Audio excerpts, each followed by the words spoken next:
अस्सलाम वालेकुम dear students, कैसे हैं? उम्मीद है कि आप खैरियत से होंगे। अगर आपने मेरे यूट्यूब चैनल को सब्सक्राइब नहीं किया तो यूट्यूब चैनल को सब्सक्राइब कर लें और बेल आइकन को प्रेस कर लें ताकि आने वाली हर नई वीडियो आप तक पहुंच सके।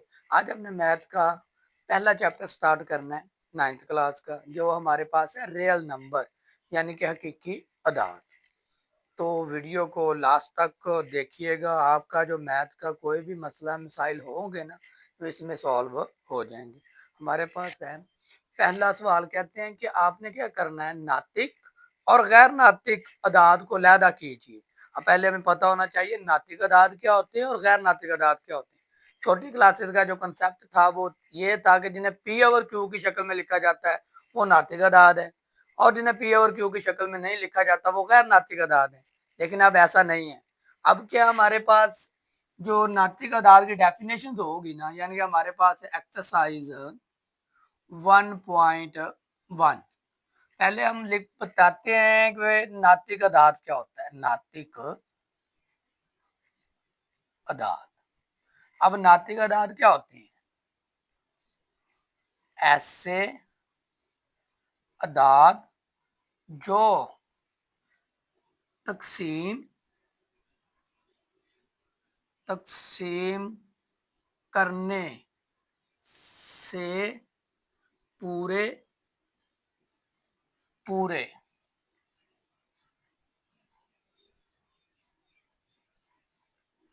तकसीम हो जाएं, यानी कि हम उनको तकसीम करें और वो पूरे पूरे तकसीम हो जाएं, पॉइंट के बाद चलते ना जाएं। जैसे कि हमारे पास एक हम ले लेते हैं 4/5, 4/5। तो हम क्या करते हैं, इसको तकसीम करते हैं। अगर आपके पास कैलकुलेटर है तो कैलकुलेटर के ऊपर कर लें। 5 नीचे वाली रकम हमेशा बाहर रखनी है, छोटी हो या बड़ी हो। 4 को अंदर रख दिया। अब 4 छोटा है 5 से, तो हमने पॉइंट लगाया, यहाँ पर 0 बढ़ा दिया। 5 का टेबल कहाँ तक पढ़ेंगे तो हमारे पास 40 आएगा। तो 5 का टेबल 8 तक पढ़ा तो हमारे पास क्या आ गया, 40। तो ये पूरा पूरा क्या हो गया, तकसीम हो जाता है। तो इस तरह ये क्या है, ऐसे अदाद जो तकसीम करने से पूरे पूरे तकसीम हो जाएं वो क्या कहलाते हैं, नातिक अदाद कहलाते हैं। अब हमारे पास क्या है, गैर नातिक अदाद। वो भी कॉन्सेप्ट देखिएगा, गैर नातिक अदाद। पहले हुआ करता था ना बट्टे की शक्ल में लिखिए तो वो नातिक अदाद है, ऐसा नहीं है अब, क्योंकि अब तकसीम होने चाहिए पूरे पूरे। गैर नातिक अदाद ऐसे अदाद जो तकसीम करने के बाद पूरे पूरे तकसीम करने से लिख लिया, आप तकसीम करने से पूरे पूरे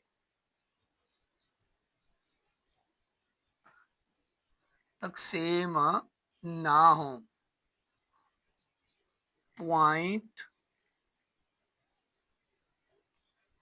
के बाद चलते जाएं। ठीक हो गया। तो ये हमारे पास क्या है, नातिक गैर नातिक अदाद की डेफिनेशन है। कोई भी हमारे पास ये जो पाई है ना, इसे पाई पढ़ते हैं, इसकी वैल्यू हमारे पास होती है 3.142 और चलते ही जाते हैं, खत्म नहीं होते। तो कोई भी ऐसा नंबर जो पॉइंट के बाद तकसीम करने के बाद चलता ही जाए, पूरा पूरा तकसीम ना हो, तो वो हमारे पास क्या कहलाता है, गैर नातिक अदाद कहलाता है।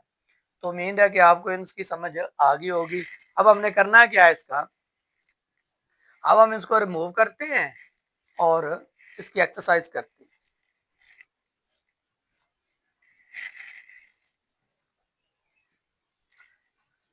चले भाई,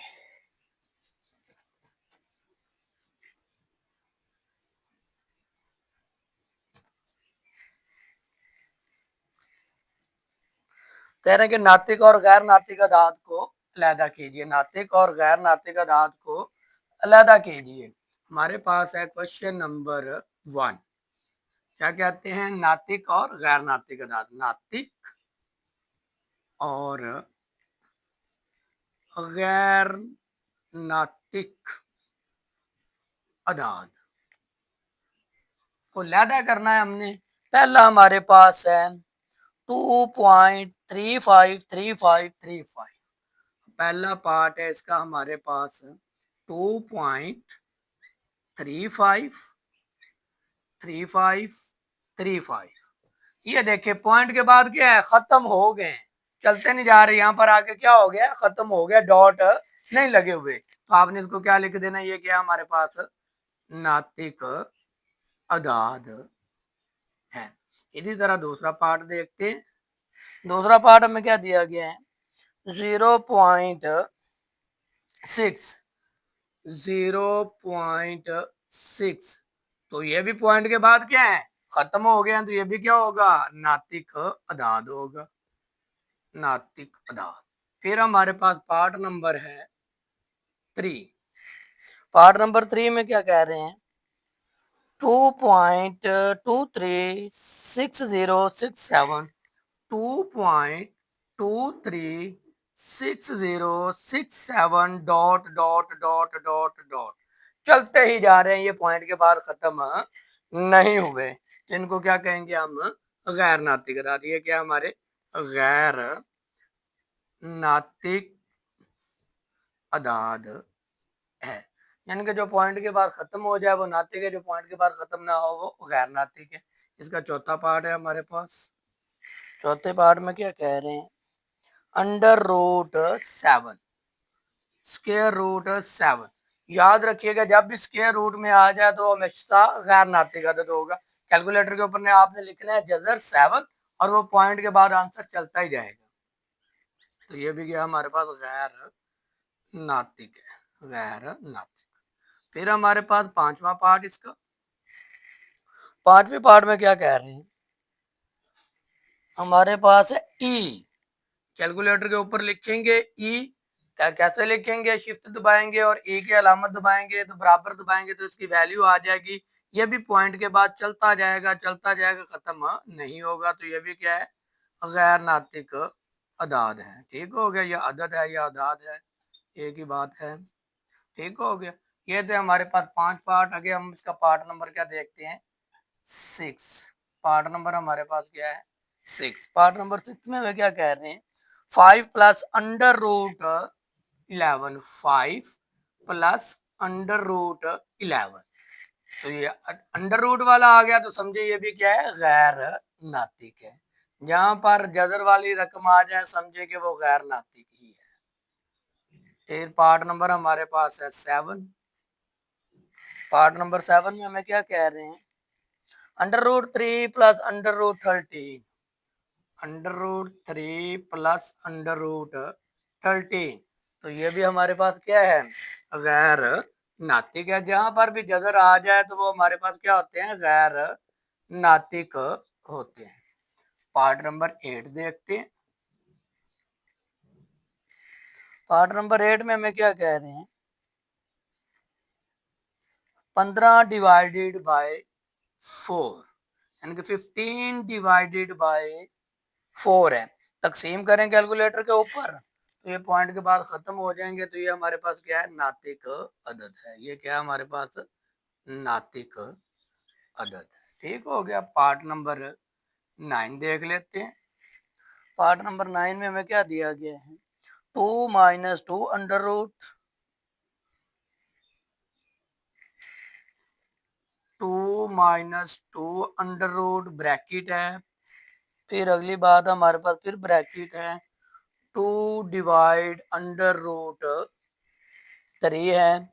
तो जब हमारे पास ये चीज आ जाए जदर की शक्ल में तो हमारे पास ये भी अदद क्या होगा? नातिक अदद नहीं है। अब क्या? जब देखें ना दो वैल्यू जरब में, जब भी हमेशा जरब में करते हैं ना, ये डिवाइड करने के बाद और माइनस करने के बाद इनका जदर लेने के बाद जब इनको हम कैलकुलेटर के ऊपर करेंगे ना, इनको तकसीम इसके साथ, तो हमेशा क्या आएगा? ये नातिक अदद में आएगा। याद रखिएगा जब ये आपस में जरब हो रहे हो ना जदर वाले, तो फिर हमेशा ये वो इनका आंसर क्या आता है, नातिक अदद में आता है, ये याद रखिएगा।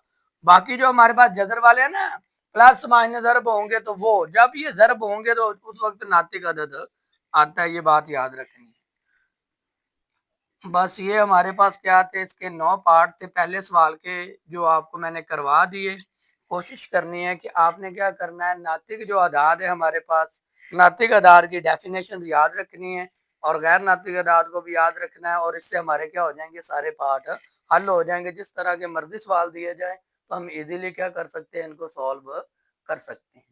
फिर हम अगला सवाल शुरू करते हैं, क्वेश्चन नंबर 2। इसका स्क्रीनशॉट ले लें तो मैं इसको रिमूव करता हूँ।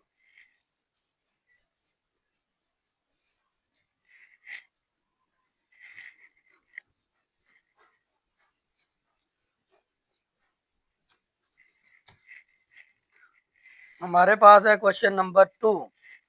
Question number 2, number line. क्या है हमारे पास, नंबर लाइन। वो कह रहे हैं कि आपने इसको क्या करना है, नंबर लाइन के ऊपर अदद को जाहिर करना है।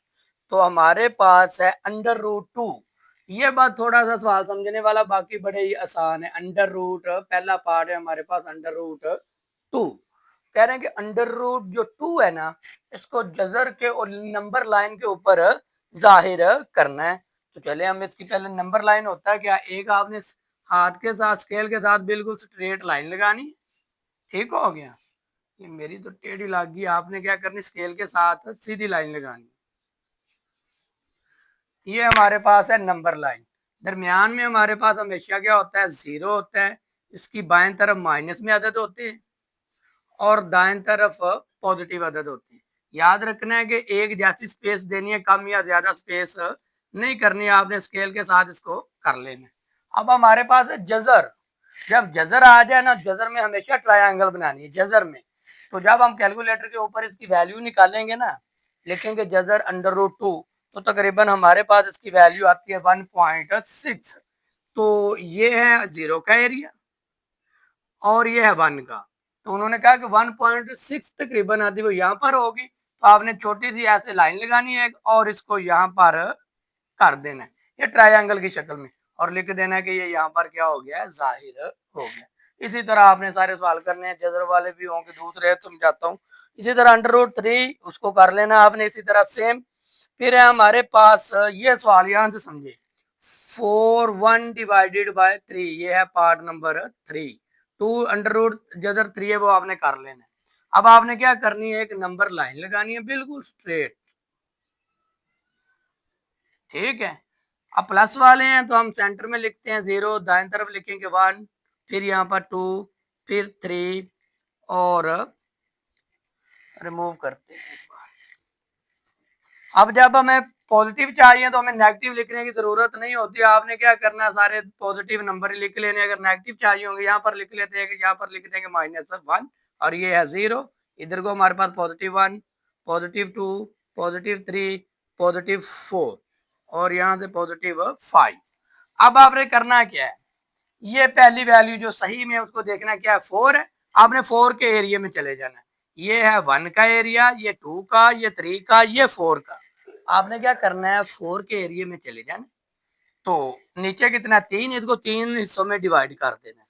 ये 1, 2 और 3, यानी कि इसके 3 पोर्शन हमने बना दिए जो नीचे थे। अब ऊपर क्या है, 1 है, तो आपने 1 के ऊपर इसको क्या कर देना है, जाहिर कर देना है। इस तरह आपके पास इसका क्या आ जाएगा, आंसर आ जाएगा। उम्मीद है कि आपको इसकी समझ आई होगी। यहाँ पर जितना होगा उस एरिया में चले जाना है, जितना नीचे होगा उसको उतने हिस्सों में डिवाइड कर देना जगह को, और ऊपर जो होगा वहां पर उसको जाहिर कर देना। ठीक हो गया। अब हमारे पास क्या अगला सवाल है, -2। अब माइनस वाला आया, -2 1 डिवाइडेड बाय 7। चलें भाई, अब हम क्या करते हैं, बिल्कुल स्ट्रेट लाइन लगाएंगे स्केल के साथ। आप लोगों ने लाइन लगानी है, ये हमारे पास लाइन है। यहाँ पर हमारे पास क्या है, 0 है, ये +1 है। इधर को जा रहे हैं, हमें नेगेटिव में चाहिए तो हम उधर को जाएंगे। थोड़ा सा इधर कर लें, ये हमारे पास है 0, ये है 1 और ये है 2 पॉजिटिव। इधर जाएंगे, ये है -1, -2, ये हमारे पास है -3, हमें चाहिए क्या 2 तक, तो हम 2 के एरिया में गए, कहाँ गया चले 2 के एरिया में गए हमारे पास, तो नीचे कितना है 7 है, तो आपने क्या कर देना इस पोर्शन को 7 हिस्सों में डिवाइड कर देना, 1 2 3 4 5 6 और ये 7, 1 2 3 4 5 6 7, ऊपर कितना एक है तो आपने एक के ऊपर इसको जाहिर कर देना -2 1/7। इस तरह हमारे पास इसका पार्ट नंबर 4 भी हो गया। इसी तरह हमने क्या करना है इसका पार्ट नंबर 5 करना है। पार्ट नंबर 5 में हमें क्या कह रहे हैं, कौन सी वैल्यू दी गई, कह रहे हैं कि 5/8, 5 डिवाइडेड बाय 8। आपने क्या करना है सीधी स्केल के साथ लाइन लगानी है आपने, सेंटर में हमारे पास वही 0 होता है, ये पॉजिटिव है तो इधर आ जाएगा +1, इधर आ जाएगा 2, इधर आ जाएगा -1 और इधर आ जाएगा -2। तो अब हमारे पास यहाँ पर कोई वैल्यू नहीं है, यहाँ पर कोई वैल्यू नहीं है तो क्या आएगा हमारे पास 0, तो ये 0 का एरिया, पॉजिटिव 0 का एरिया है। नीचे कितना 8 है, इसको 8 हिस्सों में डिवाइड कर दे, 1 2 3 4 5 6 7 और ये 8, 1 को यहाँ पर लिख देते हैं। आपने इसको 8 हिस्सों में क्या कर दिया, डिवाइड कर दिया। ऊपर कितना 5, 5 में जाहिर कर देना, 1 2 3 4 5, तो ये आपका क्या आ गया यहाँ पर आंसर आ गया। इसी तरह हमारे पास एक और पार्ट रह गया है 2 3 डिवाइडेड बाय 4, पार्ट नंबर है हमारे पास 6, 2 3 डिवाइडेड बाय 4। तो आपने क्या करना है स्केल के साथ सीधी लाइन लगानी है, सेंटर में हमारे पास वही 0 होता है, बाएं तरफ हमारे पास नेगेटिव अदद होते हैं, दाएं तरफ हमारे पास पॉजिटिव होते हैं, ये बात याद रखनी।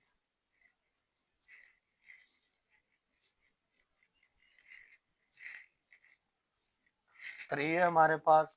अब देखिए ये 2 के एरिया में आपने जाना, ये है 2 का एरिया, यहाँ पर आपने चले जाना, नीचे कितना 4 है, इसको 4 हिस्सों में डिवाइड कर देना, 1 2 3 और ये 4, 1 2 3 4, ऊपर कितना है 3 है तो आपने 1 2 3 और 3 पे जाके इसको क्या कर देना है, जाहिर कर देना है। इस तरह हमारे पास 1.1 का क्वेश्चन नंबर 2 कंप्लीट हो गया।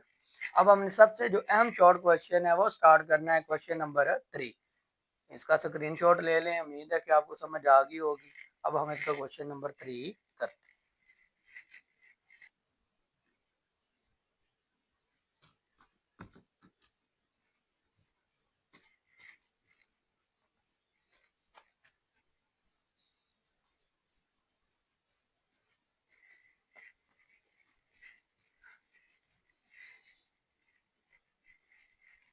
क्वेश्चन नंबर 3 में कह रहे हैं कि नातिक अदद की शक्ल में लिखिए। नातिक अदद हमने बनाना, हमें पॉइंट में वैल्यू दी गई है, उसे P/Q की शक्ल में हमने लिखना है। क्वेश्चन नंबर है 3 और उसका पार्ट नंबर है हमारे पास 1, 0.4, हमारे पास है 0.4। अब आपने याद रखना पॉइंट के बाद अगर एक वैल्यू होगी तो 10 से ज़रब देनी, अगर दो वैल्यू होंगी तो आपने 100 से ज़रब देनी। अब हमारे पास क्या सिर्फ एक वैल्यू है, आपने सबसे पहले क्या करना है फर्ज करना है, फर्ज किया ये किसके बराबर है x की, 0.4, पॉइंट के बाद दो तीन वैल्यू खुद से लगा दे क्योंकि पॉइंट के बाद वैल्यू की कोई इतनी हैसियत नहीं होती, इसे कह देना आपने इक्वेशन नंबर 1।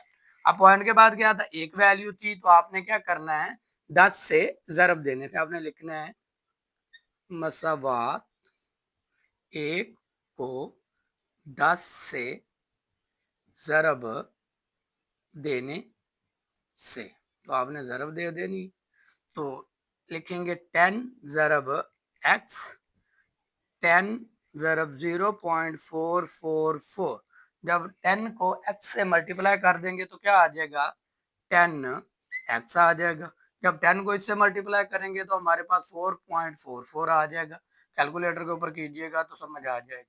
ये बन गई इक्वेशन नंबर 2।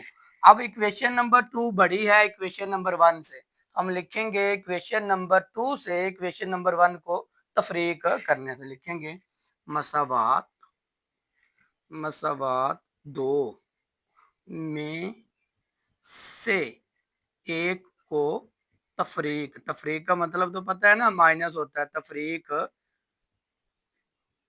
करने से, तफरीक का मतलब है माइनस, माइनस का मतलब क्या होता है, निकालना, तो इससे हम क्या कर देंगे, निकाल देंगे।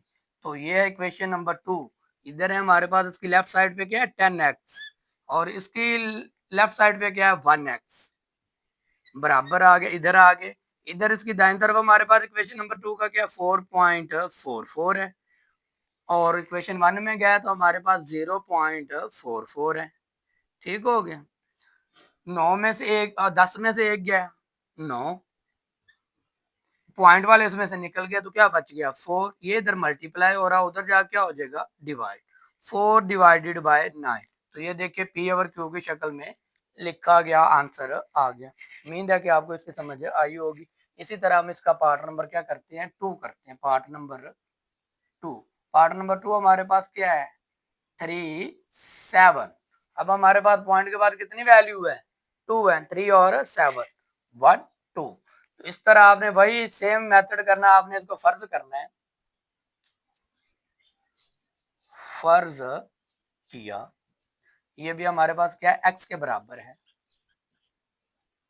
फर्ज किया ये x के बराबर है, 0.373737 पॉइंट के बाद दो वैल्यू आपने बढ़ानी होती है सवाल को हल करने के लिए।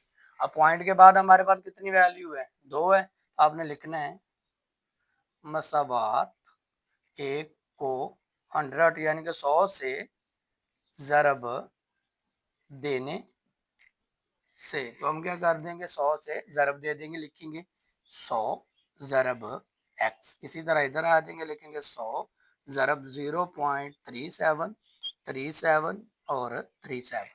इसको इससे मल्टीप्लाई किया तो 100x आ गया, इसको किया तो हमारे पास 37.3737 यानी कि 3737 आ गया। इसको इक्वेशन नंबर कह देंगे 2। तो उम्मीद है कि आपको भी इसकी भी समझ आ रही होगी, जैसे वो है वैसे ही ये है। तो कैलकुलेटर के ऊपर आपने इसको हल कर लेना, मल्टीप्लाई करना तो आंसर आ जाएगा। अब ये देखिए मसावात जो 2 है वो बड़ी है, मसावात 1 क्या है छोटी है। आपने लिखना है मसावात दो में से एक को तफरीक करने से, तो लिखते हैं इसकी बाएं तरफ क्या है हमारे पास 100x है और मसावात 1 की बाएं तरफ क्या है 1x है। मसावात 2 की दाएं तरफ हमारे पास क्या है 37.3737 माइनस मसावात 1 के दाएं तरफ क्या है हमारे पास 0.373737। तो 100 में से 1x गया तो हमारे पास क्या बचेगा 99x, इधर गया पॉइंट वाले माइनस हो जाएंगे तो क्या बचेगा 37, ये इधर मल्टीप्लाई हो रहा है उधर जा क्या हो जाएगा डिवाइड। तो हमारे पास 37 डिवाइडेड बाय 99 आंसर आ गया पी ओवर क्यू की शक्ल में। इस तरह आपका क्वेश्चन नंबर 3 के दो पार्ट हो गए, एक रह गया, उसको रिमूव करते हैं और तीसरा पार्ट इसका करते हैं।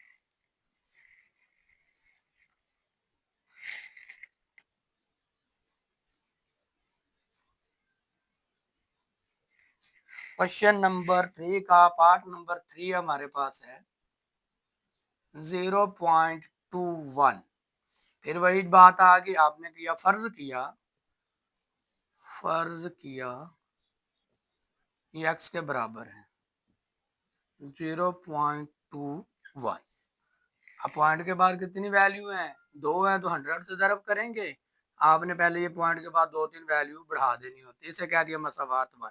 फिर आपने लिखना है मसावात 1 को मसावात 1 को 100 से ज़रब देने से, तो हम 100 से क्या कर देते हैं इसको ज़रब दे देते हैं, लिखेंगे 100 ज़रब x, 100 ज़रब 0.212121।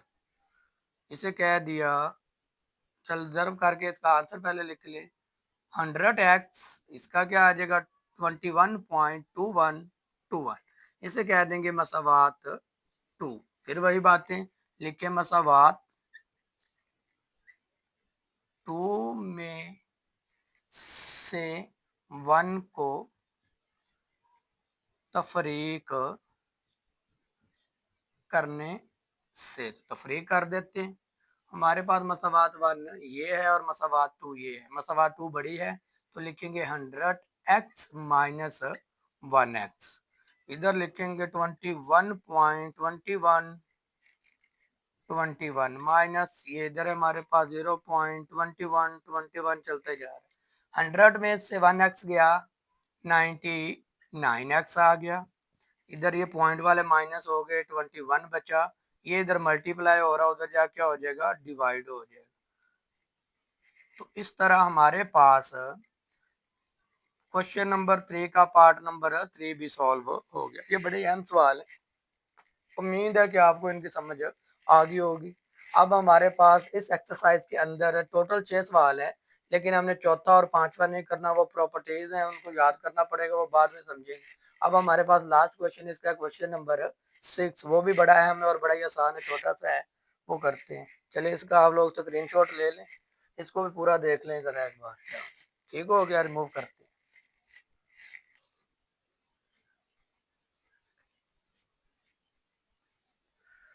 क्वेश्चन नंबर हमारे पास 6 में क्या कहते हैं कि आपने उसको क्या करना है, दो नातिकादार मालूम करने हैं। हमें दो वैल्यूज दी गई हैं, कह रहे उनके दरमियान जो दो नातिकादार आते हैं ना दरमियान वाले, वो हमने क्या करने हैं मालूम करने। हमारे पास एक्सरसाइज है 1.1, उसका क्वेश्चन नंबर है हमारे पास अब 6। क्वेश्चन नंबर 6 में हमें क्या कहते हैं, दर दयाल में तो दो नातिकादार मालूम कीजिए। हमने क्या करने हैं, दो नातिकादार मालूम करने, दो नातिक अदाद मालूम करने हैं। जैसे कि हमें पहला सवाल दिया गया है 1/4 और 1/3, इन दोनों को हमने जमा कर देना। 1/4 प्लस 1/3 ऐसे ही है। कितनी वैल्यू, एक और दो, दो पे हमने इसको क्या कर देना है, तकसीम कर देना है। अब इनका नीचे वाली वैल्यू का लेते हैं एलसीएम। एलसीएम तो लेना आता होगा, लेकिन नहीं तो फिर भी एक बार समझ ले। 4 और 3, 2 2 जार 4, 2 के टेबल में 3 नहीं आता, वो वैसे का वैसे आ गया। 2 1 जार 2, 2 के टेबल में फिर 3 नहीं आता, फिर वैसे का वैसे। 3 1 जार 3। आपने उस वक्त तक सॉल्व करना है जब तक जितनी वैल्यू दी गई उतने नीचे 1 ना आ जाए। अब ये जो आए हैं हमारे पास, इनको आपने आपस में ज़रब देनी है, तो हमारे पास उसका आंसर आ जाएगा। 2 को 2 से दी 4, 4 को 3 से दी 12। हमारे पास एलसीएम क्या आ गया, 12 आ गया। आपने लिखना है एलसीएम है 12। पहली वैल्यू को आपने रफ वर्क में उठाना है और एलसीएम से ज़रब दे देनी। एलसीएम हमारे पास क्या है 12। 4 1 जार 4, 4 3 जार 12, और 3 को 1 से मल्टीप्लाई कर दिया तो 3 आ गया प्लस।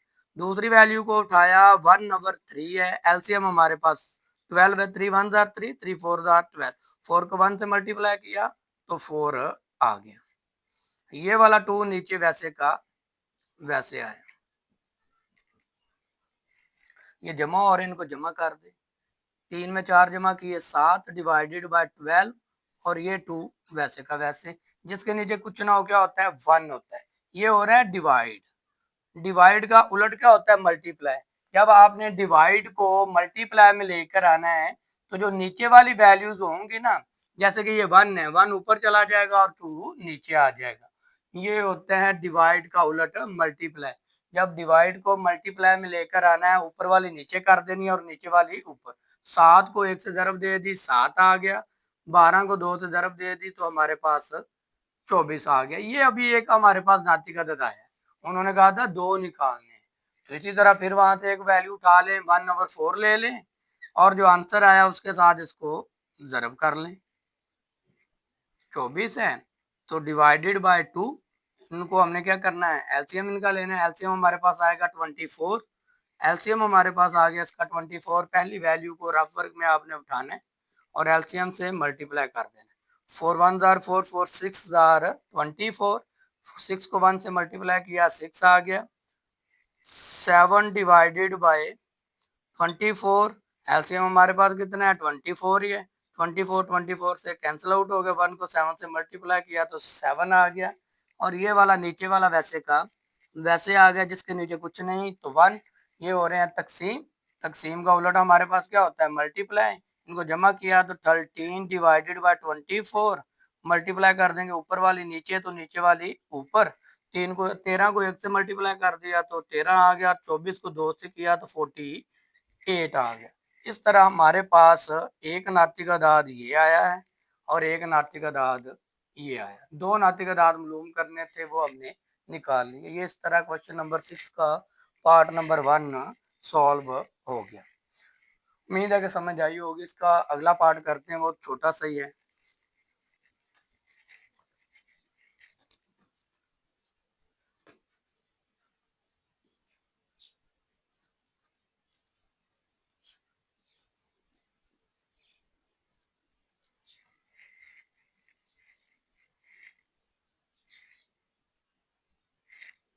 दो नातिक अदाद हम फाइंड कर रहे हैं। दो नातिक अदाद। पार्ट नंबर है हमारे पास 2। पार्ट नंबर 2 में हमें क्या कह रहे हैं,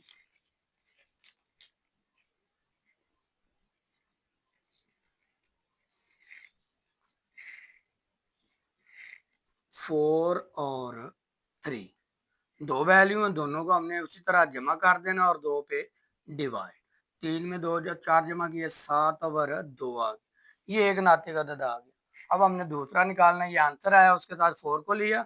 7 डिवाइडेड बाय 2 प्लस 4, जिसके नीचे कुछ नहीं होता, क्या होता है 1 होता है। नीचे वाली वैल्यू का एलसीएम लिया तो एलसीएम हमारे पास क्या आ गया 2। पहली वैल्यू को वर्ग में उठाया। 7 डिवाइडेड बाय 2, एलसीएम क्या 2, 2 2 से कैंसिल आउट हो गया, क्या बचा 7 प्लस आ गया। दूसरी वैल्यू को उठाया 4 डिवाइडेड बाय 1, एलसीएम कितना था 2, 2 को 4 से मल्टीप्लाई कर दिया तो 8। इसमें जमा किया 7 में 8 को जमा किया तो कितना आ गया 15 डिवाइडेड बाय 2। तो ये दूसरा हमारे पास नाते का अदद आ गया। इसी तरह इसका पार्ट नंबर रह गया है 3। पार्ट नंबर 3 भी इसी तरह ही होना है। क्या सवाल में दिया गया इसका, कह रहे हैं कि 4 डिवाइडेड बाय 5, 4 डिवाइडेड बाय 5 और 3 डिवाइडेड बाय 5। दो वैल्यू, दोनों को हमने क्या कर देना है जमा कर देना है और 2 पे डिवाइड कर देना। ये चीज आ गई। अब नीचे वाली वैल्यू जब सेम हो तो एलसीएम भी वही होता है। ऊपर वाली वैल्यू जमा हो रही हो तो जमा कर देते हैं, माइनस हो रही हो तो माइनस कर देते हैं। इनको जमा किया, जिसके नीचे कुछ ना हो, क्या होता है 1 होता है। 4 में 3 जमा किया 7 डिवाइडेड बाय 5 और 2 डिवाइडेड बाय 1। वही बात बन गई फिर जो पहले वाली थी। तकसीम का उलट क्या होता है मल्टीप्लाई। जब तकसीम को मल्टीप्लाई में करना तो ऊपर वाली नीचे तो नीचे वाली ऊपर। 7 को 1 से ज़रब दी 7, 5 को 2 से दी 10। एक हमारे पास नातिक अदद ये आ गया। इसके साथ दूसरा फाइंड करना, हम लिखते हैं 7 डिवाइडेड बाय 10 प्लस कर देते हैं, पहली एक वैल्यू इधर से उठा लेते हैं 4 डिवाइडेड बाय 5। इनका अब क्या करना है, दो वैल्यू है, दो वैल्यू पे डिवाइड हो रहा है तो 2 पे तकसीम करेंगे। इनका एलसीएम लेंगे, एलसीएम नंबर क्या आ जाएगा 10। कैसे 10 और 5 का एलसीएम लेना है आपने। 5 2s are 10, 5 1s are 5, 2 1s are 2। 5 को 1 2 से मल्टीप्लाई करेंगे तो एलसीएम हमारे पास क्या आ जाता है 10 आ जाता है। एलसीएम हमारे पास क्या आ जाता है 10 आ जाता है। तो पहली वैल्यू को वर्ग में उठाओ 7 डिवाइडेड बाय 10, एलसीएम कितना है 10। 10 10 से क्या हो गया कैंसिल आउट, क्या बचा 7 प्लस दूसरी वैल्यू को उठाया 4 डिवाइडेड बाय 5, एलसीएम कितना है 10। 5 1s आर 5, 5 2s आर 10, 2 को 4 से मल्टीप्लाई कर दिया तो 8 आ गया। नीचे एलसीएम हमारा 10 वैसे का वैसे, और ये 2 तकसीम हो रहा है वैसे का वैसे, जिसके नीचे कुछ नहीं, वो क्या होता है 1। तो ऊपर वाली वैल्यू को जमा किया तो 15 डिवाइडेड बाय 10, ये तकसीम हो रहा है, तकसीम का उल्ट गया मल्टीप्लाई। मल्टीप्लाई जब करना ऊपर वाली नीचे तो नीचे वाली ऊपर। 5 को 1 से ज़रब दे दी 15, 10 को 2 से दे दी 20। अगर ये सेम टेबल पे कटिंग हो रहा है तो कटिंग कर दे। 5 का टेबल 3 तक पड़ा 15, 5 का टेबल 4 तक पड़ा 20। इस तरह हमारे पास दूसरा भी नातिक अदद आ गया। इसी तरह इस सवाल के साथ हमारी एक्सरसाइज 1.1 क्या हो गई कंप्लीट हो गई। उम्मीद है कि आपको इसकी समझ आ गई होगी। वीडियो अच्छी लगी हो तो चैनल को सब्सक्राइब जरूर कीजिएगा और वीडियो को ज़्यादा से ज़्यादा शेयर कीजिएगा। अल्लाह हाफ़िज़।